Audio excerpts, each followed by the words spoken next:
Now, with this course, I don't just want to make sure that you have lots of content and also different paths for going through that content and that course, but I also want to make sure that you really get the most out of this course.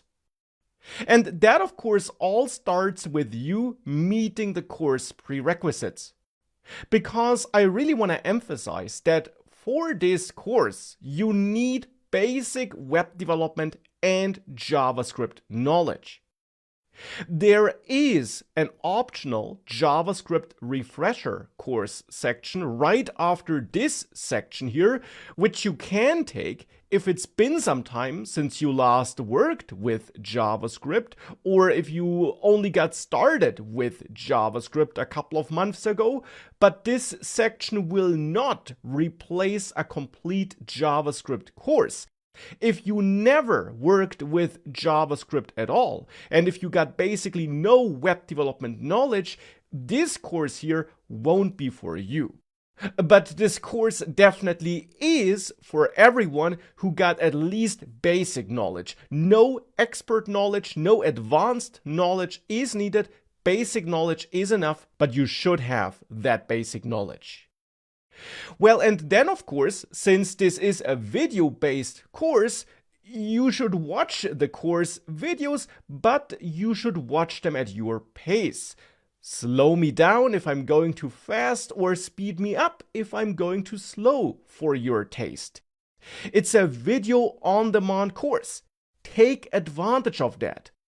Also, feel free to pause the videos or re-watch videos if a certain explanation isn't clear the first time, or if you need some time to think about a certain concept. Also, feel free to repeat entire sections. This is a normal part of learning something. Really take advantage of the fact that this is a video on demand course. You don't need to rush it, and you shouldn't. What you should do, though, is practice what you learned. Because only practice makes perfect. You're probably not going to learn React by just watching the videos. Instead, you should complete those coding exercises which you find in the course. You should dive into those demo projects we're building. You should also pause the videos frequently and try doing the next steps on your own. When we're building a demo project together, which we'll do a lot in this course, feel free to pause and try it on your own. Also build your own dummy demo projects. Maybe inspired by the projects and demos you see in this course, or maybe some other website you found out there. Because only by building stuff and by applying your React knowledge, which you'll gain in this course, only by doing that are you going to learn and master React.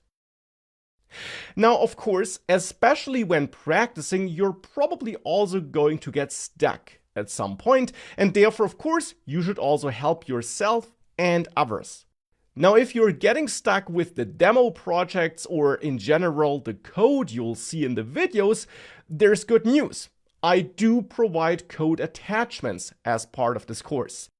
Indeed, attached to this lecture, you find a link to GitHub where you find all those code snapshots for the different course sections. You'll find multiple snapshots per section with titles that should make it easy to identify which snapshot belongs to which lecture, and you can use these snapshots to compare my code to yours. But in addition, you can of course also ask in the Q&A section if you got a problem, but I can really only encourage you to not just ask there, but also answer. Help the other students, because by answering questions, by solving problems, therefore, you're forced to apply your knowledge, to think about a problem deeply, and that, therefore, indeed is one of the main aspects of becoming a better developer. So take this opportunity to help others. And also, don't just do that in the Q&A section. Instead, as part of this course, you also get access to our Discord server. You find more details in the next lecture. And on that Discord server, you'll also find like-minded developers so that you don't have to learn React on your own, but you can instead learn it together with others.